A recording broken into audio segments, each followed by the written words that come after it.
संवाद साधला आमचे प्रतिनिधी अरुण मेहते यांनी.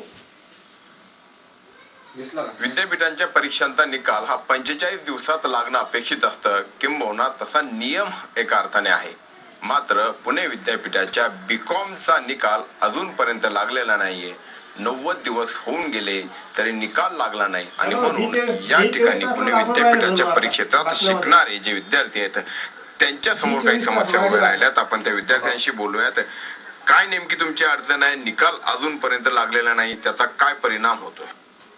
निकाल अजूनपर्यंत लागले नाही, त्यामुळे सर आम्हाला पुढील ऍडमिशन साठी आणि पुढील शैक्षणिक वाटचालीसाठी त्याचा प्रॉब्लेम येतोय. आणि तसेच सर जास्तीत जास्त विद्यार्थी हे ग्रामीण भागातून आलेले आहेत. त्यामुळे सर त्यांना रिझल्ट हे जून महिन्यात आहे हे सांगण्यात आलं होतं पहिल्या आठवड्यात. तिथपासून ते विद्यार्थी रिझल्टची प्रतीक्षा करतात आणि पुण्यात येऊन राहतात.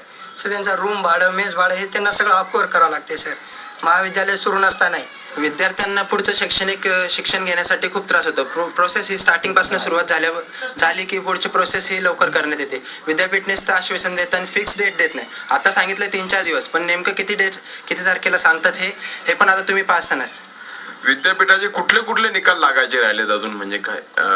बीकॉमचे राहिलेत असं फक्त सांगण्यात येते, पण अजूनपर्यंत तर त्यांनी नक्की सांगितलं नाही कुठले कुठले लागले.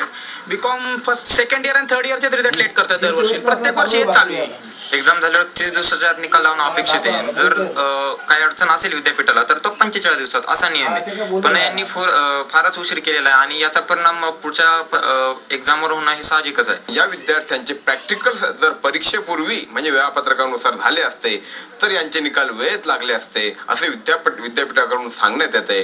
त्यामुळे आता या क्षणी या विद्यार्थ्यांची अडचण लक्षात घेता विद्यापीठानं तातडीनं त्यांचे निकाल लावणं गरजेचं आहे.